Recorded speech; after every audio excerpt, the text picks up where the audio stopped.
On my birthday, I caught my boyfriend kissing another girl like he couldn't bear to part from her. I glanced over, calmly picked up my phone, and sent him a message. What are you doing? Across from me, Alex was holding the campus belle's head in one hand, kissing her deeply with his free hand. He slowly typed back, sleeping. You should sleep early too. I'm in the booth behind you. Come have a drink with me. Chapter 1. Alex walked toward me slowly, each step like it was stomping on my heart, each one a sharp ache. I forced a deep breath and tried to keep my voice steady. Your kissing skills have really improved. Not like 5 years ago when you kissed me like a shy rookie. I thought I could keep it together, but my eyes still turned red. I had loved Alex for 5 years. 5 years. And they were no match for someone new. How could the man who gave me flowers yesterday be kissing someone else today? Alex frowned, rubbed his temple, and replied coldly, Zoe, stop making a scene. I laughed in disbelief. You think I'm making a scene? He stared at me coldly. I raised my glass and poured the entire drink onto his face. Happy 5-year anniversary, Alex. Chapter 02. I don't remember how I got back. All I recall is drinking at the booth, and then drunkenly hugging a hot guy, asking him why he didn't want me. When I woke up, I was already lying here. Suddenly, I felt cold inside. 5 years with Alex and we'd never even done anything like this, yet now, before I could even cry, the man in bed slowly opened his eyes. Those striking phoenix-shaped eyes immediately welled up with tears. Are you trying to avoid taking responsibility for me? His voice trembled, pitiful and on the verge of tears. My head throbbed. I rubbed my temples, watching him about to cry, and had no choice but to calm him down first.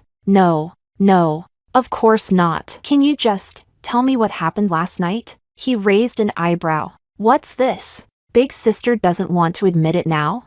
Chapter 03. Just as I was about to argue with him, my alarm went off. Crap, first day at work. I jumped up, but he pinned me down again. Where are you going, big sis? I ignored him, pushed his hand away, and frantically scrambled for my clothes. I have to go to work. Once I'd gotten ready, I noticed he was holding my phone. He smiled. At least leave your contact info. Don't just hit it and quit it. Me? I snatched my phone from his hand and saw what he'd saved himself as, husband. Stunned, I asked, what's your name? With a grin and 2 mischievous dimples, he said, husband. I threw my bag at him. Get out. Chapter 04. The new CEO of the company was named Bruno. Rumor had it he was ruthless in business, sharp, fast, and decisive. And I was late on my very first day. The employee elevator was packed. Thinking Bruno would never use it, I ran to the CEO elevator. The doors opened slowly. I kept my head down and saw nothing but long legs and tailored black slacks. Sorry. Wrong elevator. I turned to leave, but a long arm pulled me back into his embrace. Voice gritted between teeth. Running again? Trying to ditch me? I turned to look at him and froze. Wasn't this the guy I slept with last night?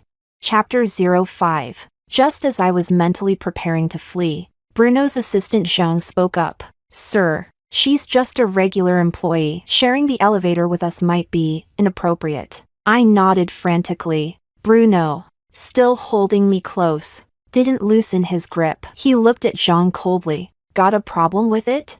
Then get out. He pressed the button, and Zhang was kicked out. Bruno tightened his arm around me, sounding rather smug. Where were you planning to escape to this time, big sis? I took a deep breath, ready to risk losing my job. President, there's nothing between us. His eyes instantly turned red. So, you really don't want to take responsibility for me? Me?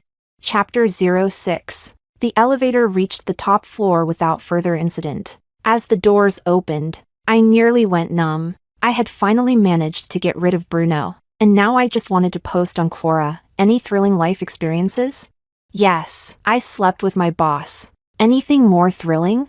Also yes, the girl my ex cheated with works at my company. The girl in front of me was dressed in an elegant white dress, her curly hair flowing gracefully down her back. She smiled at me gently, but I recognized her profile instantly. It was her, the one kissing Alex in the booth. She was the campus beauty back in their university days. Alex and I were high school sweethearts. Honestly, the signs were all there. Miranda would send him cute stickers in the morning asking if he'd gotten up yet. Alex would reply with an equally cutesy emoji. On her birthday, she posted 2 cakes for him to choose from. Alex carefully commented which one looked better. Her contact name on his phone? Piggy. That used to be my nickname. When I confronted him, phone in hand, all he said was, "Zoe, stop being dramatic." I didn't get it back then. I thought that as long as he didn't break up with me, he still loved me. I also thought I still loved him, until I saw them kissing in that booth.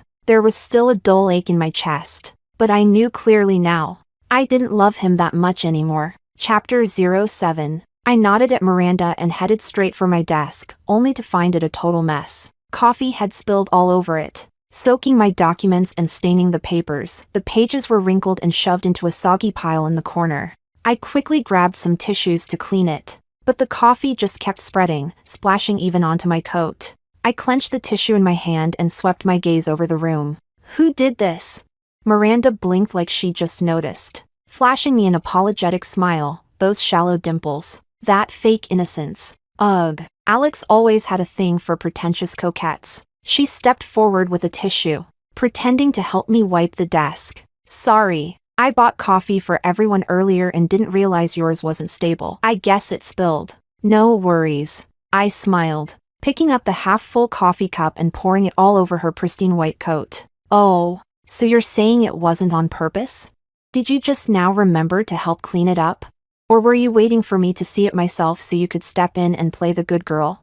I swept my cold gaze over everyone. Some looked angry, others disgusted, but none of them said a word. Clearly, 1 cup of coffee wasn't enough to make any of them stand up for Miranda. Chapter 08. Miranda clearly hadn't expected me to be so blunt. Her eyes immediately welled up. If Alex were here, she'd probably cling to his sleeve and cry like a pitiful flower in the rain, claiming it was all a misunderstanding. Unfortunately, Alex wasn't here, but his assistant arrived. The first thing out of his mouth was, "Zoe, are you causing trouble again? First the CEO elevator, now bullying a new employee?"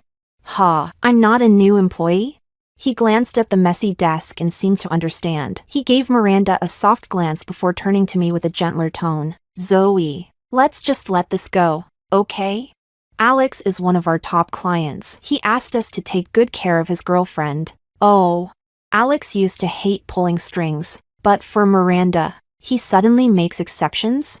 That must be true love. Now I understood why everyone protected Miranda. No one wanted to lose their job. They were waiting for her to drive me out so they could breathe easier. I had no choice but to nod and sit down. Chapter 09. I didn't expect Bruno to come pick me up after work. He wore a perfectly tailored suit, and when he saw me, he smiled slightly and glanced at his watch. "What's this? Still working after hours? Is the company paying you overtime now?"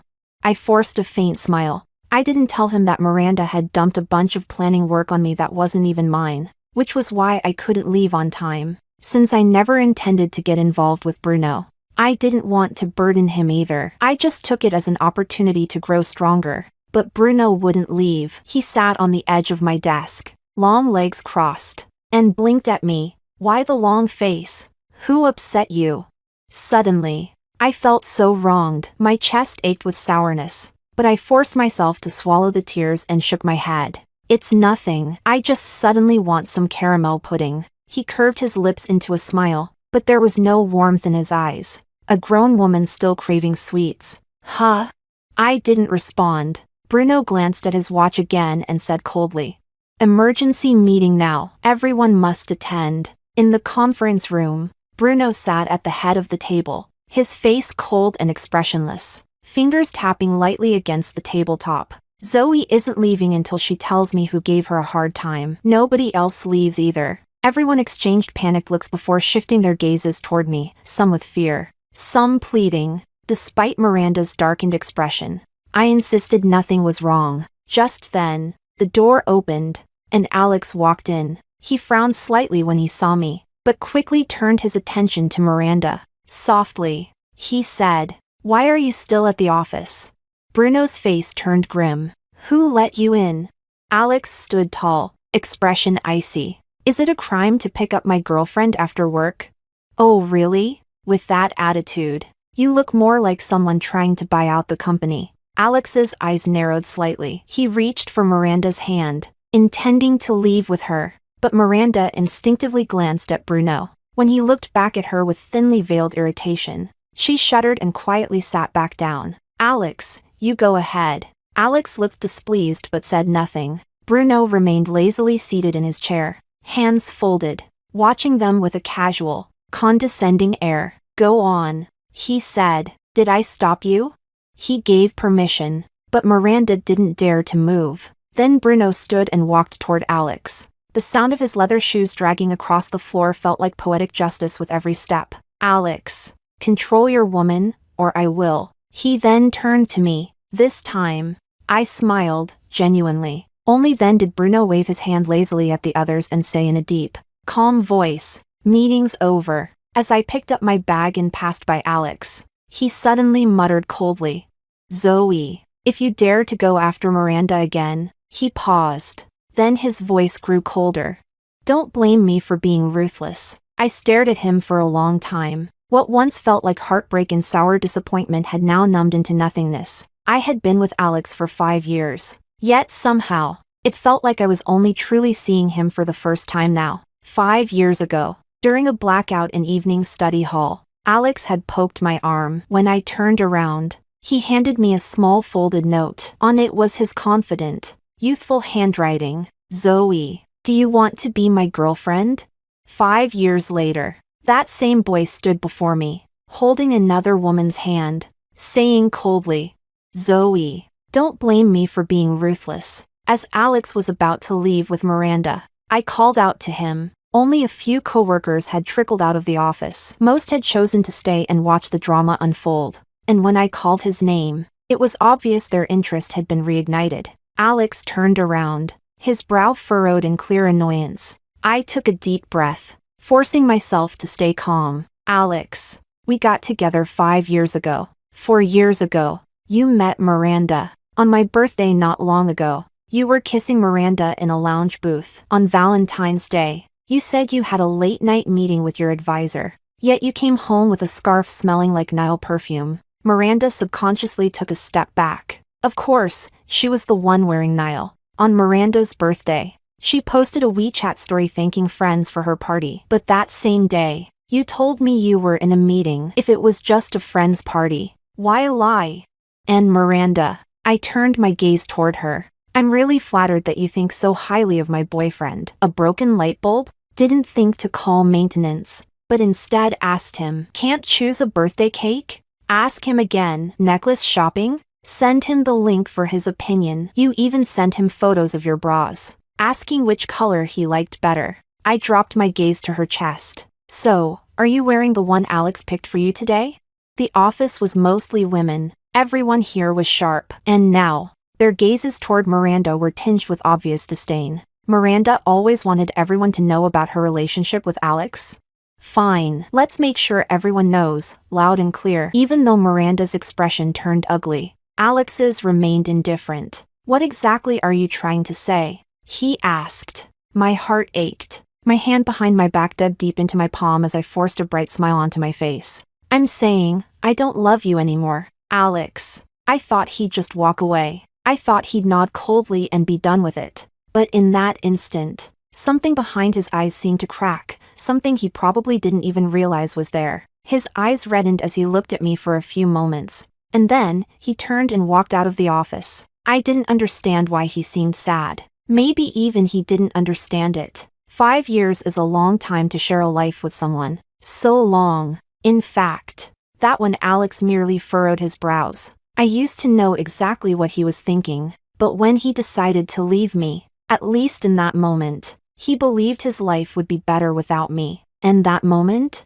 That will never be forgiven. Never. Chapter 10. The next day, I found a caramel pudding on my desk with a small note tucked beneath it. Dear Fairy Zoe, please do some paid overtime tonight and have dinner with your boss. I couldn't help but laugh. I scribbled a sure at the bottom of the note and slipped it into the proposal I was handing into Bruno's office. There weren't any shops nearby that sold caramel pudding. He must have gone out of his way to find one. That thought alone made my eyes sting with emotion. I remembered how I used to find lots of Cantonese restaurant reservations on Alex's phone, even though he didn't like Cantonese food. But Miranda did. She posted about it all the time. The times I video called Alex and he said he was busy, he was likely out eating with her. The night the power went out, I curled up on the edge of my bed, shaking. I have night blindness. Darkness, to me, is like a monster lurking at my side, waiting to devour me. I called Alex in fear. It should have been daytime where he was, but his tone was sharp, annoyed. What do you want now? Since when did I need a reason to call my own boyfriend? I stayed quiet, then hung up without saying a word. So yes, I accepted Bruno's dinner invitation. That night, at dinner, he kept fiddling with his phone. After a while, he finally set it down and asked cautiously, "You don't mind?" I casually picked up a piece of food and popped it in my mouth. Mind what? That you took a sneaky photo of me? He looked stunned. Wait, how did you know? I burst out laughing, hand trembling with the chopsticks. Bruno, if you're gonna sneak a photo, at least turn off the flash, will you? He had picked a Sichuan restaurant, my favorite. Alex had a weak stomach and couldn't handle spicy food, so I always compromised and ate other things with him. But surprisingly, Bruno couldn't eat spicy food either. His face turned bright red like a boiled shrimp as he chugged water like crazy. The sight made me laugh out loud. Really laugh for the first time in a while. Bruno gave me a playful glare. Cheeks puffed like an angry kitten. Still laughing? I'm doing this for you. I reached out to rub his head, just like how Alex used to coax me when I threw a tantrum. How'd you know I liked Sichuan food? Bruno took another gulp of water and shot me a look. I checked your moments. I had posted about Sichuan food years ago. After getting together with Alex, I rarely ate it again. I didn't expect Bruno to scroll through all of my old posts after adding me on WeChat. Then he started rambling. I know you like sweet things, and spicy ones too, but spicy food hurts your stomach. You shouldn't skip breakfast either. From now on, I'll take care of your breakfast. He leaned in closer like a kid showing off, his lashes fluttering like butterfly wings, casting a shadow on his creamy skin. Aren't I the best, sis? I chuckled and nodded, but Bruno still wasn't satisfied. He pointed to his cheek. Just as I was about to lean in to kiss him, the door swung open. Alex walked in. His eyes were red as he stared at me. Being looked at like that, I suddenly felt awkward and sat upright, pretending to focus on my food. Bruno's expression instantly shifted back to his cold CEO demeanor. He shot a sharp look at Alex and turned to me. Why do you keep looking at him? Don't tell me, you still like him? Me? His eyes were red beneath, glossy with unshed tears. He looked like a sad, abandoned puppy. How could one person switch moods so effortlessly? My heart melted instantly. I reached out and pinched his cheek. No, I just thought he was an eyesore. That's all. What I didn't expect was for Alex to walk over. Zoe. I looked up at him. His expression was calm, still keeping that aloof, stay away air about him. You should come pick up Coco when you have time. Miranda's allergic to cat fur. A wave of bitterness welled up in my chest. I couldn't help but feel useless. I thought I had already let go of Alex, but hearing him mention Coco still stung. Coco was the stray cat we adopted together, pure white, round and chubby. Alex used to joke that Coco and I were both big eaters. Back when we were still dating, he'd always hug me after work, then scoop Coco up for cuddles too. Just like in college, when he'd wait after class to feed Coco with me. He once said, "When I can afford it, I'll give her a real home." I'd smiled and said, "Then Coco thanks you in advance." He shook his head and replied, "I wasn't talking about the cat." And yet, now he couldn't even keep the cat, just because Miranda was allergic. One sentence. Alex broke his promise, twice. I nodded. I left some things there anyway. Alex put down his chopsticks altogether and said I could just get my stuff now. Bruno insisted on going with me. The moment we stepped inside, I saw the small table in the hallway. It was a cheap find I once bought from Taobao. Back then, it held a photo of me and Alex. Now, It displayed one of him and Miranda. Miranda obviously hadn't expected me. She glanced at Bruno behind me, then turned sweetly to Alex. "You're back early. I was just tidying up." Then she turned to me with a polite smile. "Sorry, Zoe. I didn't know you still wanted any of that stuff. I just put it all over there." I followed her pointing finger and, sure enough, my clothes and cup were all dumped in a messy pile in the corner. Coco saw me and ran over immediately. I picked her up and gently stroked her. She felt lighter. I didn't know how Alex had been taking care of her, but clearly, she'd lost weight. I handed Coco to Bruno and asked him for a lighter. Then I placed all those scattered clothes in a metal basin and burned them, every last piece. Alex stared at the flames. His lips moved slightly, but he said nothing. Only after a long silence did he speak. "You burned everything?" I nodded. Then I took Bruno's hand and walked out of the apartment. Chapter 11. The next morning, I found a caramel pudding on my desk with a small note underneath. "Miss Zoe the Fairy, please work overtime tonight, with pay, and join your boss for dinner." I couldn't help but laugh. I scribbled okay at the bottom of the note and slipped it into the proposal folder I was handing to Bruno. There weren't any nearby shops that sold caramel pudding. Bruno must have gone out of his way to get it, and that made my eyes sting a little. I once found lots of reservations at Cantonese restaurants in Alex's phone, places he didn't even like. Turns out, Miranda posted Cantonese food all the time on her stories while I was video calling Alex. He'd claim he was busy, but in reality, he was probably dining with her. Once, during a blackout, I curled up at the foot of my bed in fear. I suffer from night blindness. To me, darkness feels like a giant beast waiting to devour me. I called Alex, hoping for comfort. He sounded annoyed. "What now? Why are you calling again? Since when did I need a reason to call my boyfriend?" I was quiet for a moment and then hung up. So, yes, I agreed to have dinner with Bruno. That night, Bruno kept fiddling with his phone during dinner. Eventually, he put it down and looked up sheepishly. "You're not mad, right?" I was just taking a picture of the food. I didn't expect people to comment like that. "Are you mad at me?"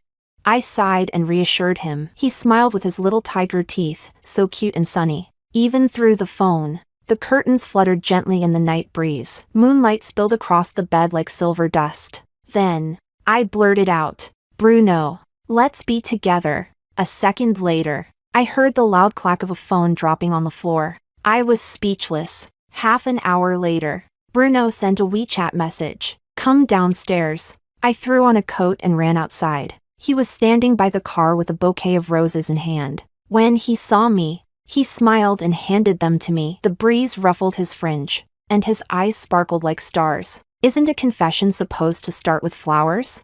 I hugged his neck and gently kissed his cheek. "Thank you, boyfriend." Chapter 12. I didn't expect the company to offer an opportunity for overseas exchange and training. I wanted it badly, but I had just started dating Bruno. I stared out the window, lost in thought, as Bruno rested his chin on the table beside me. His pale face was slightly puffed, his lips the color of jelly. "What are you thinking about?" When I shared my concerns, Bruno just smiled. "If the person you love is across the ocean, then we'll flatten the mountains and cross the sea." I opened my mouth to object. "But Alex," Bruno didn't let me finish. "I'm not Alex. I know what you're passionate about. I know Zoe has dreams, and she should shine in her own world. Explore the world on her own terms. Zoe, I love you and I respect you. You can always count on Bruno." Chapter 13. Alex lost his mind. I don't know where he heard about my plans to go abroad, but he was waiting for me outside the office. His eyes red and bloodshot as he grabbed my wrist. "You're leaving? I won't allow it." It was the first time I'd ever seen him this hysterical. But instead of feeling moved, I felt sick. The same man who once warned me coldly, "Zoe, don't make me show no mercy," now pretended to act all devoted. Pathetic. I struggled to pull away, but he held tight. Seeing me fight so hard, Alex looked hurt. "You hate me? But Zoe, you came after me first." Yes, I chased Alex first. I'd sit in the stands watching him play basketball, hand him water during breaks. He used to let me nap in class and explained lessons to me afterward. We were in a long-distance relationship for 4 years, I used to text him everything, what I ate, what I saw, even pictures of flowers on the street. So when did Miranda creep into our lives? Maybe it was when Alex began sending those cutesy emojis. When he used to reply instantly, then it became 5 minutes, 10 minutes. Those minutes? He was replying to her. He barely replied to me anymore. I used to joke that if I ever caught him cheating, I'd make sure he was ruined. But when I smelled Miranda's perfume on his scarf one day, I didn't cry or scream. I just quietly took it off and put it aside. Like a stone sinking into water, quiet, final, and unnoticed. And weirdly, I felt relieved. The breakup I'd been bracing for had finally come. So be it. I gave too much in that relationship. If there's regret, it should be his, not mine. Now I simply looked him in the eyes and said, coldly, Alex, let go. Chapter 14. After that day, Alex started showing up downstairs at my apartment every single day, holding a caramel pudding and waiting for me to come down. Each time, I'd find cigarette butts scattered around and Alex staring up at me with hopeful eyes. He even got into a fight with Bruno over who would get to keep Coco. In the end, the two childish grown men decided to place Coco on the ground and see who she would walk to. When Coco padded over to Bruno without hesitation, Alex broke down and tried to snatch her away, shouting, "Give her back to me." Bruno told me about it later, looking smug as hell. Come on. During those days when Alex was ghosting you, there's no way he took good care of Coco. I knew she'd pick me. See, Alex? Not every man who turns around deserves to be forgiven, much less worshipped. He came back again. Of course. He said he knew he'd messed up, that he wanted another chance. He offered to let me check his phone. He said he'd cut off all contact with other women. He said he'd remember my birthday this time, take me for my favorite spicy Sichuan food, and properly take care of Coco. I actually laughed from the absurdity. So, Alex, turns out you do know how a boyfriend should act. You just chose not to. Long-distance relationships don't fail because of distance. They fail because there wasn't enough love. You love yourself more, Alex. After that, I didn't see him again for a long while. Not long after, I left the country. During the 3 years I was abroad, Bruno saved 428 flight tickets. Every night, he'd video call me and tell me what he ate that day, who he met. He made ceramic mugs and mailed them to me. The bracelet I gave him? He wore it all the time. When I finally returned home, Bruno stood by the car in a crisp white shirt, holding a massive bouquet of roses in one arm and Coco in the other. When he saw me, he smiled, handed me the flowers, and draped a coat over my shoulders. I figured you missed me. Then he looked down at Coco, who was squirming to get into my arms. Well, maybe not just me. Extra chapter, Alex. Actually, I was the one who chased Zoe. She's such a dummy. Always thought she was the one who won me over. You think watching me play basketball was enough to land me? She thought she could get the top-ranked student in school, the arrogant, untouchable Alex, just like that. Truth is, I only joined the basketball team because I saw Zoe liked watching guys play. I used to think sports were a waste of time, but once Zoe started showing up like clockwork to watch me from the stands, I suddenly didn't mind it so much. Heck, sometimes I'd even lift my shirt on purpose to show off my abs. She always brought me water after practice, and I only ever drank hers. Dummy, I'd noticed her long before she noticed me. When did it start? Maybe it was when she was taking notes with her right hand while resting her head on her left arm. 30 minutes later, she was full-on snoring. The math teacher called her out, and she looked totally confused, turning to her desk mate to whisper, "How did he even notice?"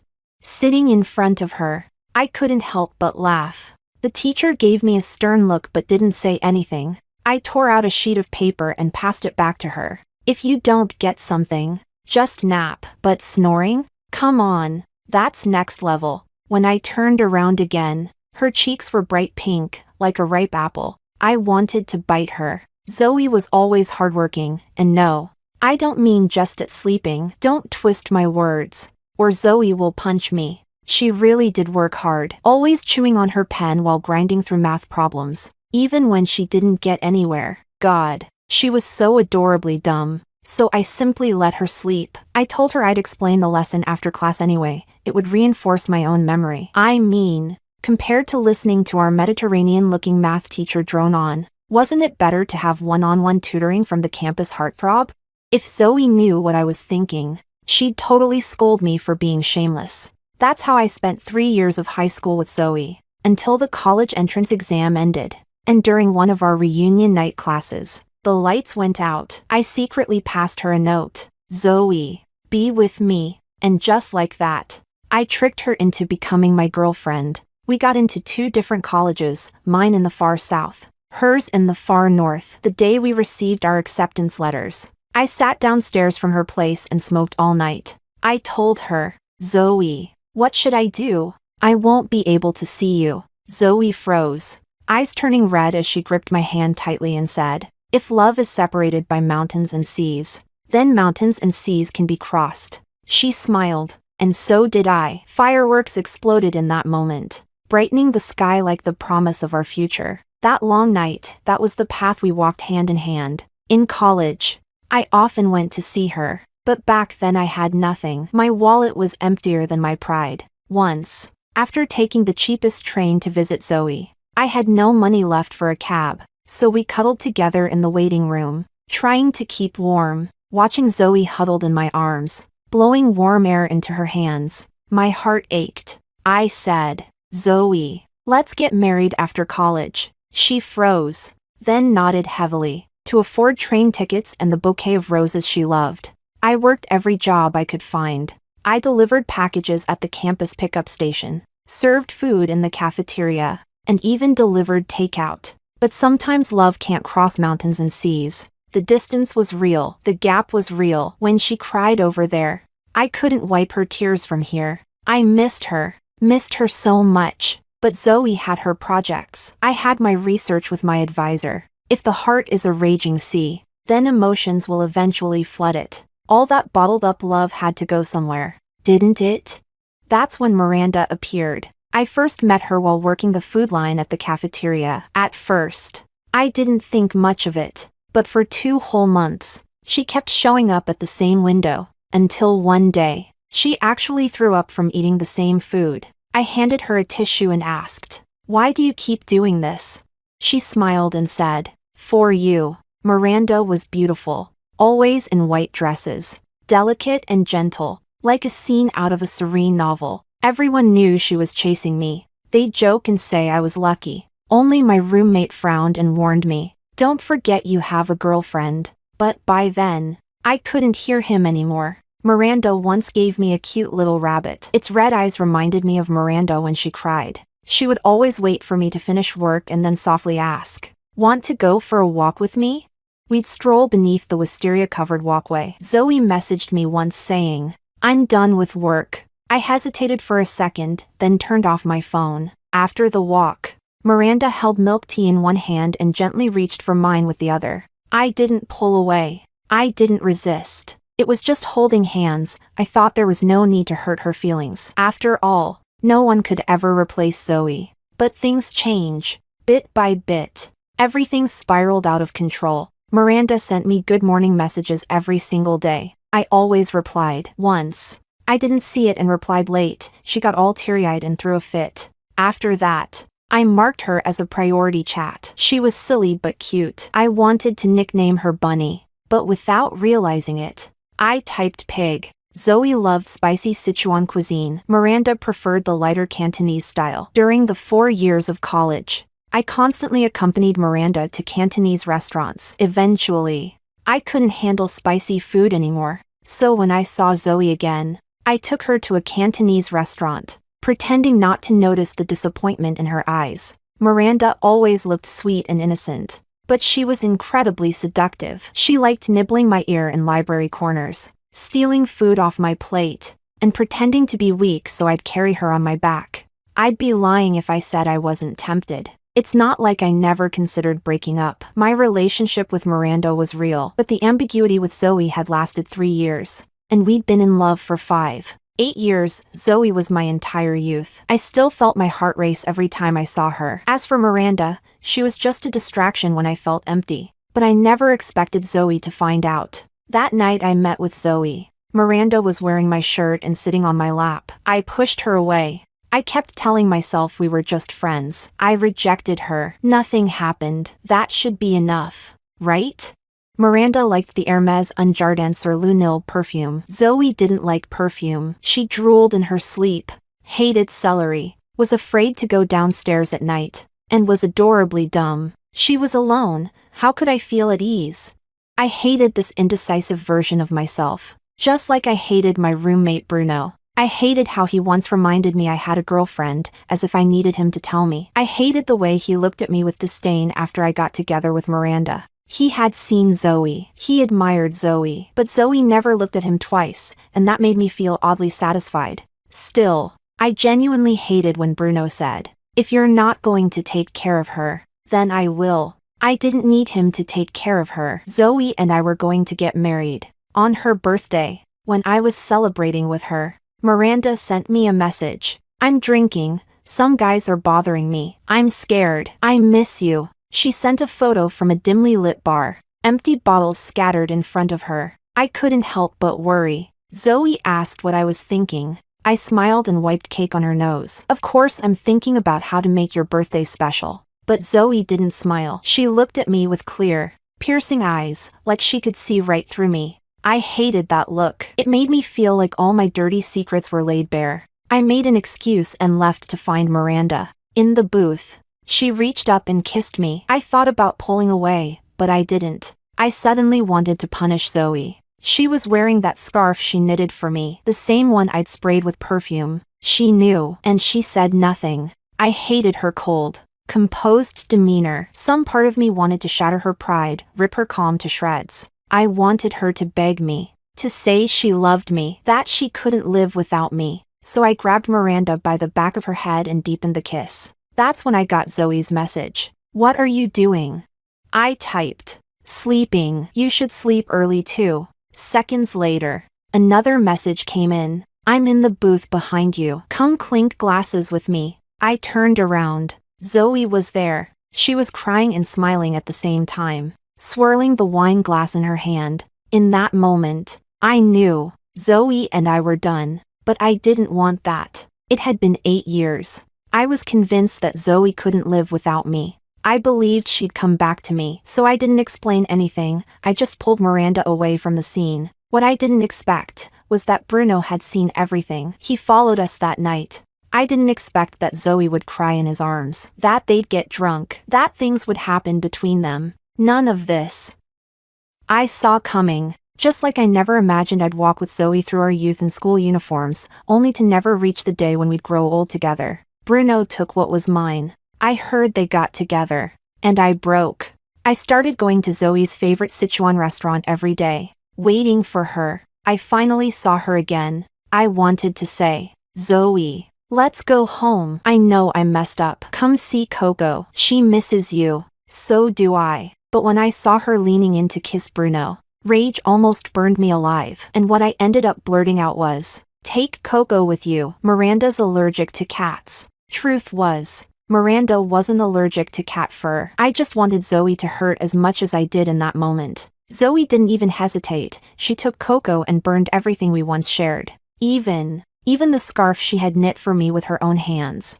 I stepped forward, wanting to grab it from the flames, to ask her if she remembered what that scarf meant. But in the end, I said nothing. I could feel it. Everything that mattered most to me was slowly vanishing from my life. I had lost Zoe. I couldn't accept it. So I started looking for her like a madman. But when I finally found her, I learned she was leaving the country. She blocked me on everything: WeChat, Instagram, TikTok, Douyin, even my Spotify comments. So ruthless. She refused to see me. I waited downstairs at her building night after night, but she never came. Out of options, I went to Bruno. I begged him to give Coco back, to give Zoe back to me. But Coco didn't want to go with me. Only then did I finally reflect. Maybe I had just been playing with the bunny, but I'd neglected Coco along the way. I started drinking, trying to dig up photos of Zoe. But I had nothing. She had burned them all. There was nothing left between me and Zoe. I drank so much I started vomiting blood. I figured, maybe it'd be better if I just died. Miranda went to find Zoe, begging her to visit me. Zoe poured hot coffee on her. I started hating her, Zoe. Yes, that's right. If it hadn't been for her, we wouldn't have broken up. We wouldn't have ended up like this. I proposed to Miranda. We sent invitations to our old friends. They all joked. Is the bride Zoe? If not, we're not coming. None of them showed up in the end. Good. I never touched Miranda. Not before marriage. Not after. I spent every day out drinking, until one day, Miranda finally got fed up and became someone else's side chick. When the wife of that man came to tear her apart, that's when I heard Zoe got married. I shattered the bottle in my hand, and in that moment, I just wanted to go back. Back to the classroom where Zoe used to sneak glances at me. Back to the day Bruno said, "If you don't take care of her, I will." My stomach burned. My heart felt like it was being ripped apart. Zoe, I'm sorry.